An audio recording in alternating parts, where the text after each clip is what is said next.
It is an awesome evening here at Hope TV, where you look and live. Today being 28th March 2024. A very good evening to you and a warm welcome to our news bulletin tonight. My name is Nele Swanjiro and our sign language interpreter is Boniface Mureithi. Let's begin.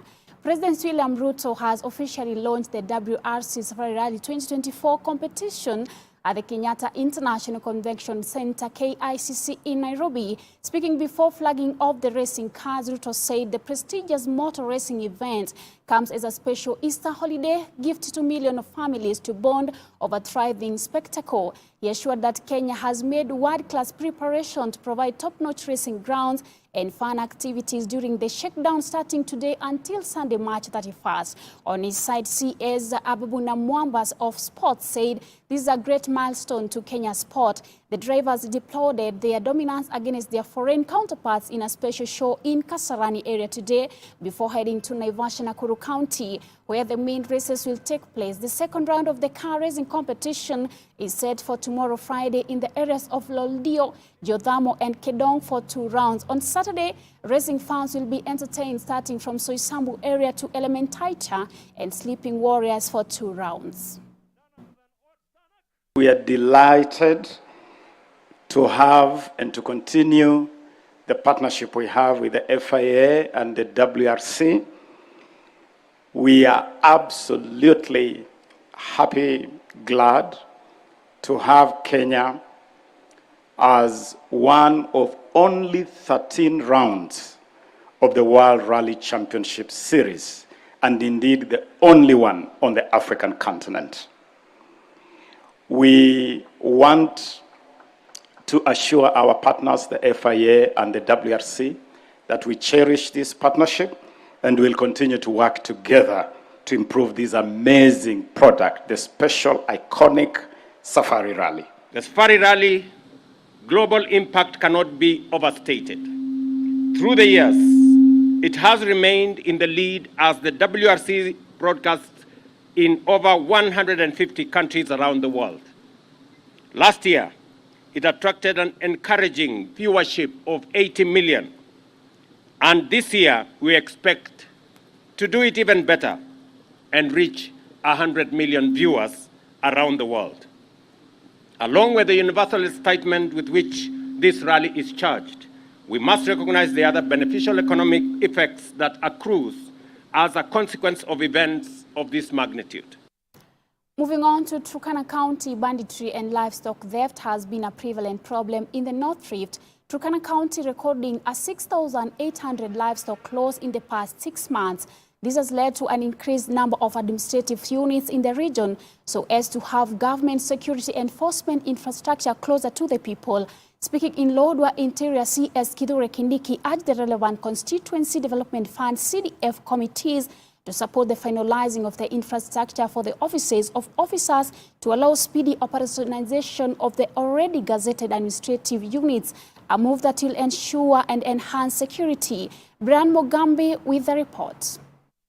Last year we did give money to train, equip and deploy additional NPRs for Turkana. Turkana County, which is a pastoral-dominated community that has had long-running cases of banditry and livestock theft. In an attempt to build a violent-free and peaceful society, the government says it will add 468 National Police reservists who will be spread across the region to aid in fostering peace in the region. We are of the view that we need to increase the number of NPRs for Turkana County.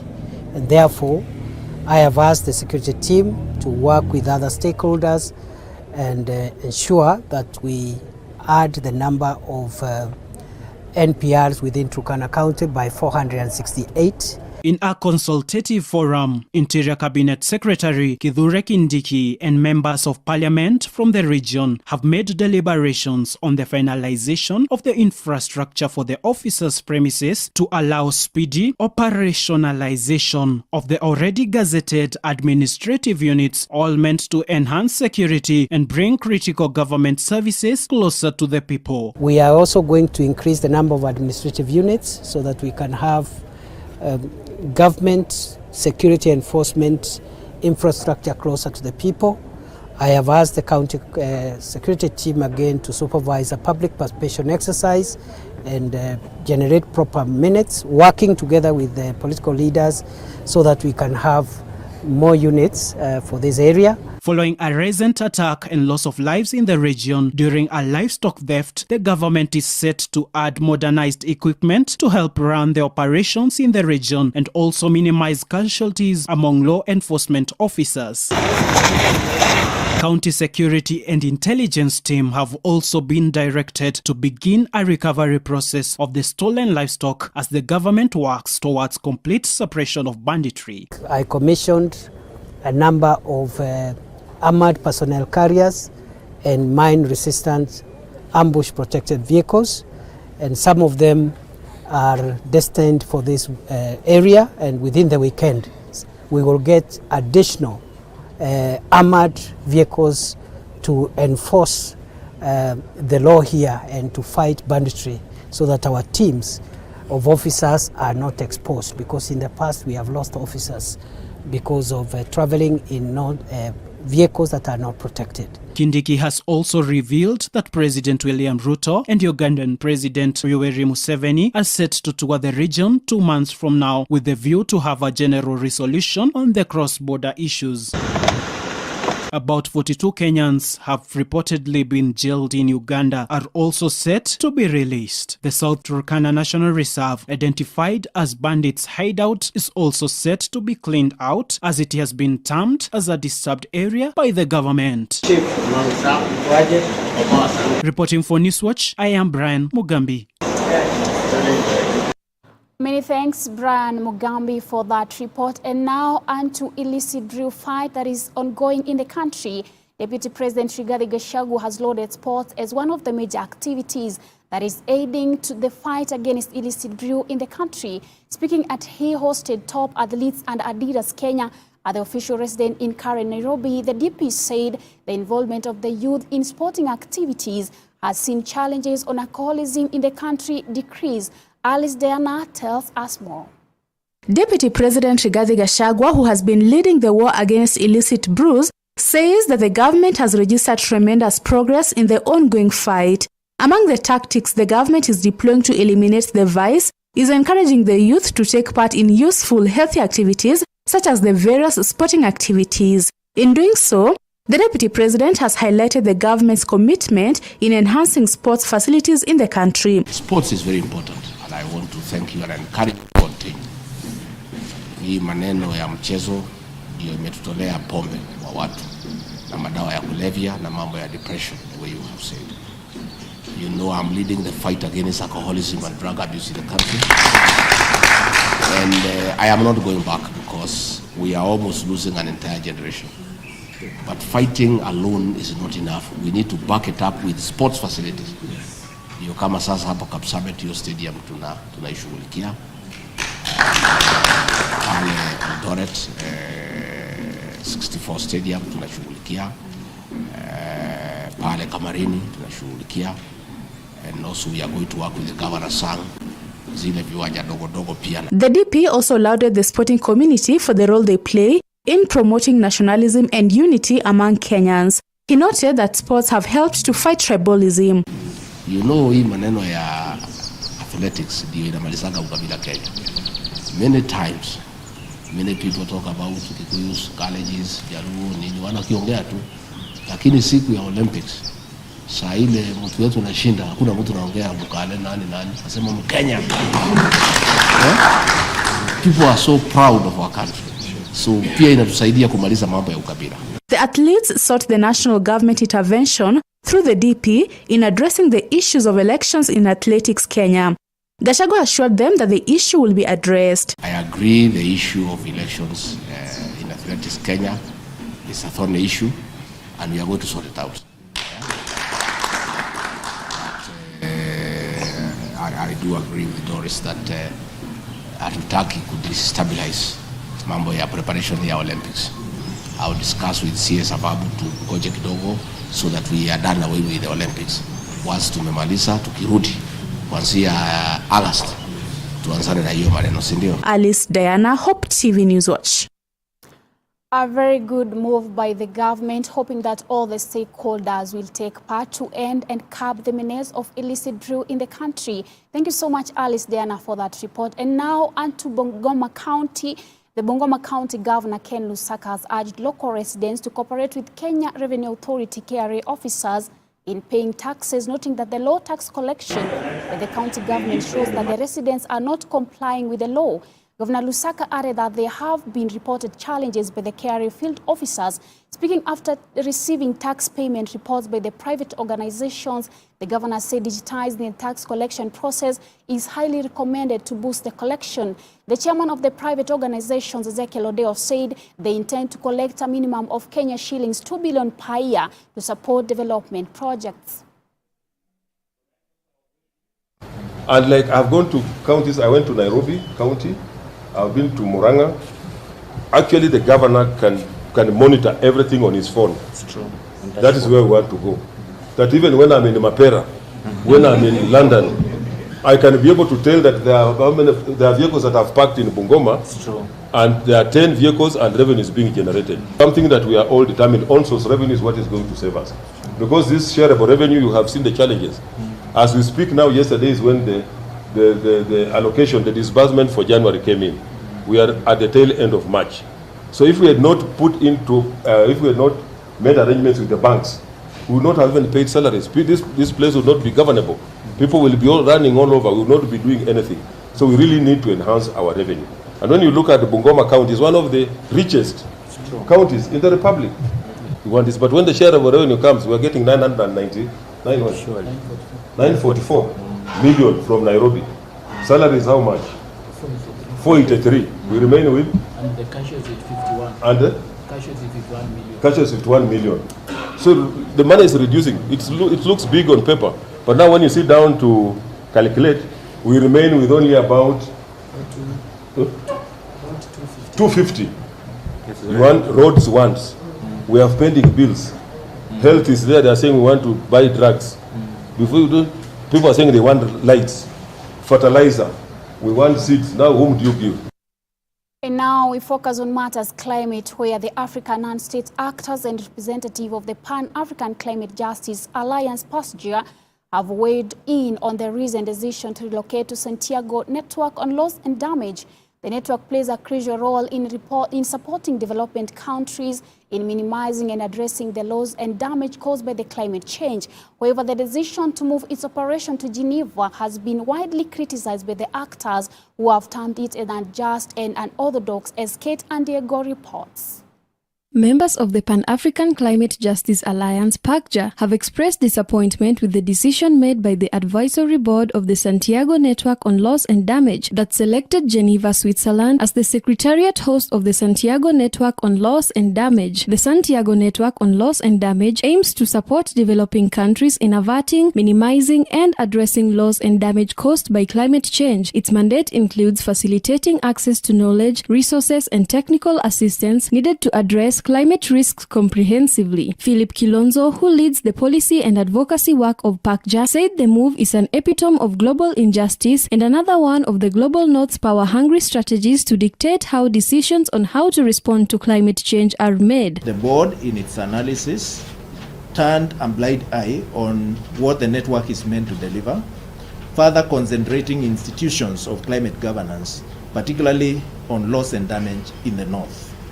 This decision by the board demonstrates the sustained conspiracy by developed countries to keep climate response measures remote to African and other developing nations, who ought to be at the center of the capacity strengthening support of the Santiago Network on Loss and Damage.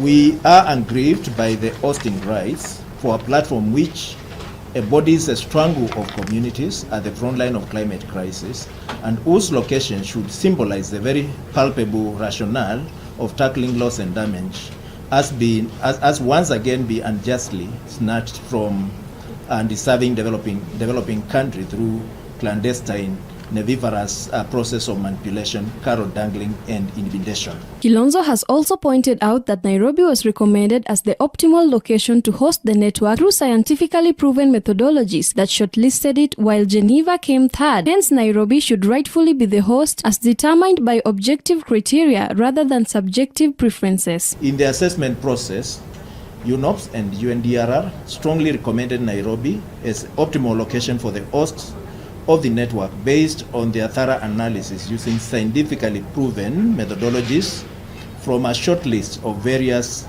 other locations such as Addis Ababa, Bonn, and Geneva. In the pursuit of justice, transparency, and accountability to developing nations, he listed recommendations to address the issue, including reversing the decision, fostering principles of climate justice, and investigating potential manipulation. Now, in pursuit of justice, greater transparency and accountability to developing nations, condemn the decision and declare the advisory decision a nullity and call for 1.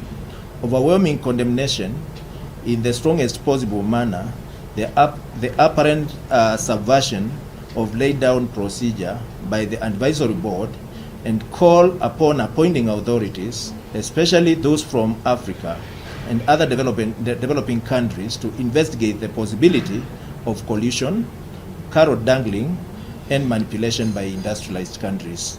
Number 2, in order to regain the lost glory, the advisory board should, and with immediate effect, reverse their ill-intentioned decision and adopt the recommendation from UNOPS, UNDRR, by unanimously picking Nairobi as a host of the Santiago Network on Loss and Damage. The scores from the assessment process conducted by the United Nations Office for Project Service ranked Nairobi first in its performance, followed by Bonn, Germany, Geneva, Switzerland, Brussels, Belgium, and lastly Addis Ababa, Ethiopia. Reporting for Hope TV Newswatch, my name is Kate Andiego. Thank you so much, Kate and Diego, for that well-compiled report. And now, viewer, we take a short commercial break. Don't touch the dial. We shall come back with more stories, including business news.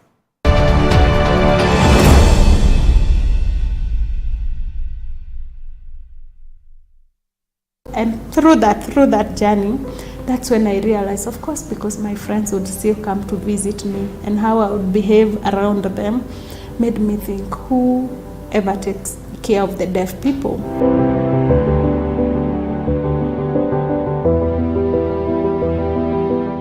Imagine the journey of motherhood in such a silent world, and the work of caregivers in such an environment. When we come to mothers, especially when they are delivering, that is usually a very, very distressing situation.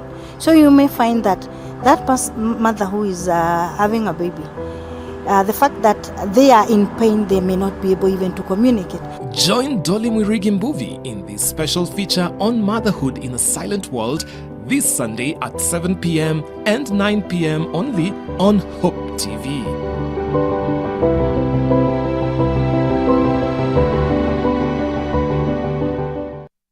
Panda tukupandishe. Jishe on Go Entertainment this new year on GoTV bila kulipia extra. Kama uko on GoTV Lite, lipia GoTV Value. Utapata kufurahia GoTV Plus. Tayari on GoTV Value, then lipia GoTV Plus uenjoy GoTV Max. Kama wewe ni wa GoTV Plus, lipia GoTV Max ujinice na shows noma kabisa on GoTV Super. Furahia the best sports, international shows na local shows una like free. Download GoTV Stream. GoTV.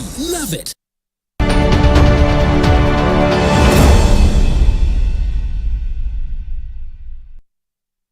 Thank you so much for keeping it tuned. Let's now focus on matters health, where the Ministry of Health has dismissed claims that the surge in respiratory illness in the country is due to COVID-19 virus. In a statement, the Acting Director General for Health, Dr. Patrick Amoth, said there's an increase in cases of the swine flu influenza virus and pointed out that Kenya has been reporting high cases of the flu in the February to March period and July to November period. While citing the insignificance in the number of hospitalization and deaths from the virus, Dr. Amoth assured the ministry has been monitoring SARS-CoV-2 cases with the focus of the new variant called JNI since December last year. The Ministry of Health has now advised Kenyans to limit close contact and follow public health protocols, including wearing face masks, and also consider getting influenza vaccination.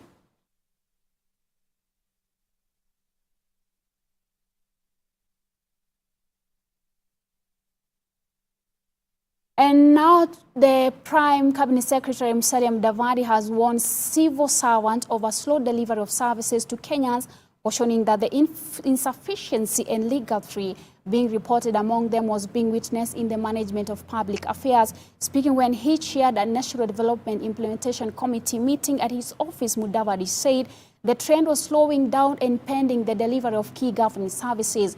He reminded the principal secretaries present that they had been no meaningful progress in the deliverables agreed upon during the last year's inaugural meeting, and stated that the government is keen on delivering projects efficiently.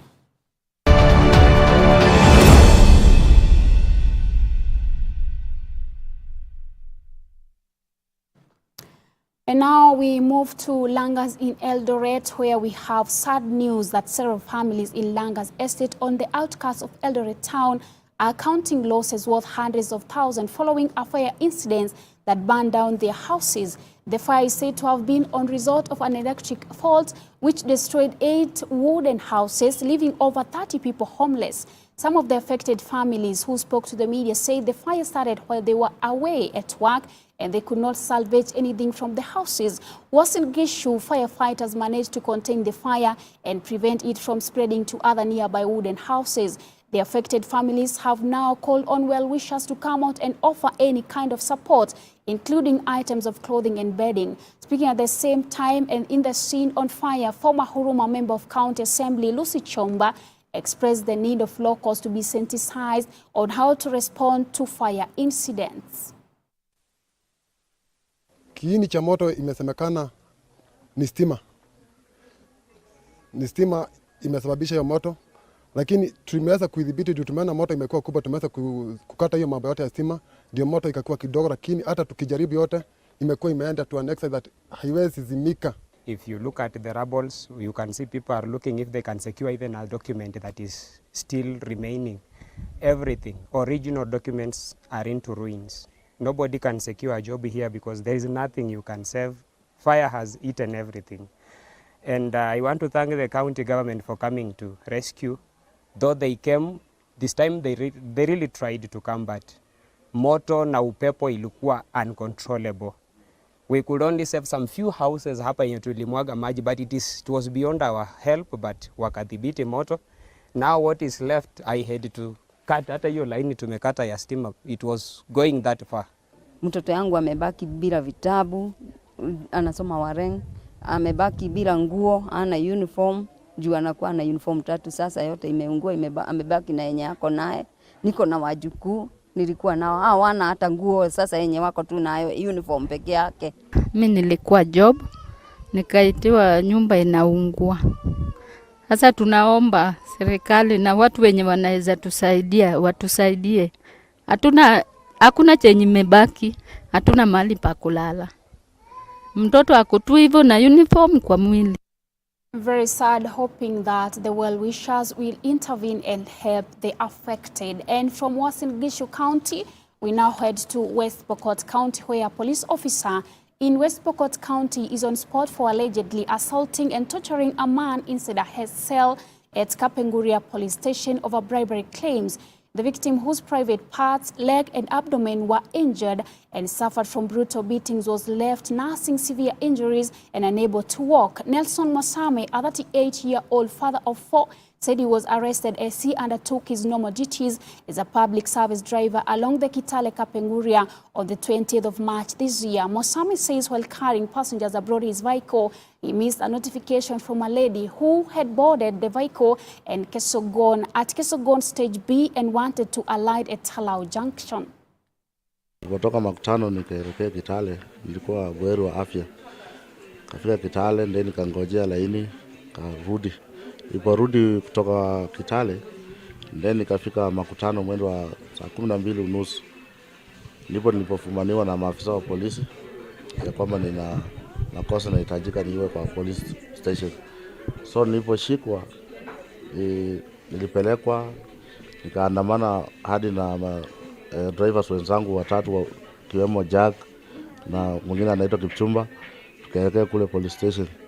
Tulipofika kule police station, yule ambaye amenishtaki mimi alikuwa mahali pale. Then nilipofikishwa mahali pale, niliambiwa tu moja kwa moja nitolewe kiatu, then nikaingia kwenye seli. Hakuna kitu kiliendelea pale. So nilipoketi kwenye seli nikaona kama nina hewa inakuwa kidogo kwangu, nikaitana maafisa wa polisi, kanifungulia, nikaja nikakaa hapo kwa report office, nikakaa na hao. So tulipokuwa tunaongea na hawa, nikawauliza wanipe cash bill. Wakaniambia mwenye anataka kusaidia ni mkubwa wetu ambaye anaitwa Kiara. So nikaambia kama mnaweza kuniitia aje ili aweze kunisaidia. Kiara alipokuja alisema cash bill hakuna. Mimi nataka haki yangu, maana nimekeukwa kama mwanadamu. Nimenyanyaswa sababu mimi si kusaliwa nikiwa na ulemavu. Inasemekana kwamba mabusu wenzake walimuona wakati huyo afisa wetu alikuwa anampiga. So ile kitu tunasema ya kwamba huyo afisa hayuko chini ya sheria. Sisi tutachukua sheria na sheria itachukua mwenendo wake na huyo afisa atachukuliwa hatua kali. And now, Minister of Tourism and Wildlife Cabinet Secretary Alfred Mutua has reiterated his commitment to turn around the fortunes of the tourism industry in order to create much-needed job opportunities for thousands of graduates in the country. Dr. Mutua said he is pushing for reforms in the sector to allow for the creation of decent jobs in the sector to match the number of graduating students in order to mitigate the high number of unemployment youths in the country. He at the same time urged Kenyans to visit tourist sites, adding that currently the ministry is facing low turnout of local and international tourists. Tumesikia kwamba ndio watalii waweze kuja. Mtalii akija amezoea maisha ya starehe. Utakuta kwamba nchi kama United Arab Emirates, Mali, Dubai iko inapata watalii zaidi ya milioni 30-40 kila mwaka. Mwaka uliopita, mwaka huu wametangaza Dubai Mall imepata wageni zaidi ya milioni 100. Huko hawana wanyama, hawako nao, hawana chakula tamu kama sisi, hawana watu, unaelewa? Lakini wanawapata watalii wengi sana. Spain mwaka huu inasema itapata watalii milioni 60 million tourists to visit small country of Spain. It's a very important country, lakini inatoshana kama Kenya, milioni 60. Hawana wanyama, hawana vitu ambazo tuko nazo hapo. Ni kwa nini wanaenda huko? Ni kwa sababu hizi nchi zimeweka pia starehe, value tourism. Mtalii akienda Hispania na anataka kwenda choo akiwa popote Spain, atakuta choo ya kifahari nzuri, anaweza itumia tu standard ya mtu amekuja na ndege. Pia hapa Bungoma ziko, mtu akitoka hapa kwenda Mount Elgon kuna choo ngapi ataweza kujisaidia? Kuna mahali wapi, unaelewa? Watalii ndio waje, lazima tuwapange, si ndio? Sababu hii mambo ya kama mtu akitaka anafunga kichwa moja si mzuri. Na hiyo ni shida ambayo iko Kenya kila mahali. We want to demonstrate to the world that this part of Kenya also has very good tourist attractions. We have Mount Elgon, where we have the elephant maternity wing, only place where elephants give birth in a certain spot. It's a very good tourist attraction. We have pygmy elephants, we have Nabuyole Falls, we have Sikere Semulia, we have the Sangalo Cultural Center, and many, many other sites. And now we check what is trending in sports world, where KCB FC is eyeing a quarter-final slot in the Mozart Cup competition as they take Bidco United in the round of 16 this Saturday in an early kick-off match to be played at Police Sacco Stadium. Speaking during their training, KCB FC assistant coach Elvis Ayani noted that the team has been preparing for the encounter, which will be their first competitive match after the international break. KCB advanced to the round of 16 after securing a crucial 1-0 win over Michael Olunga Foundation Academy in the round of 32 back in February. The Bankers are currently perched at the 9th position with 33 points from 24 matches played in so far. The two teams are set to meet again in April 6 in FKF Premier League. Preparation have been well. For the whole week, the boys are geared up, and we are positively going to have a good result. Having that has been out for about 2 years. So as the captain also brings in his experience in the team, and we are good that he's back. It has been good since we last won the last game. Our main undoing we were not scoring goals, but we scored 3 goals. So hopefully in the competition we're going to score goals. On my side as well, the body is picking up well. So kuna hope I'll be back soon. Recovery journey obviously hajakuwa rahisi. It has been tough. Kuna mental aspect, but now at least since there is hope, I'm smiling. I'm not sure about when I'll be back, but as long as now I'm training, anytime I'll be back. First of all, I'm thanking their support. Wamekuwa kini support fully, and I'm here. I feel motivated. They have welcomed me well. So as well, nawapiga pia support tuone good results pia kutoka kwao. That's all we had lined up for you in our News Watch tonight. Thank you so much for keeping it here. And my name is Nelia Swanjiru, and our sign language interpreter has been Boniface Morethi. Have a good night, and we wish you happy Easter holidays.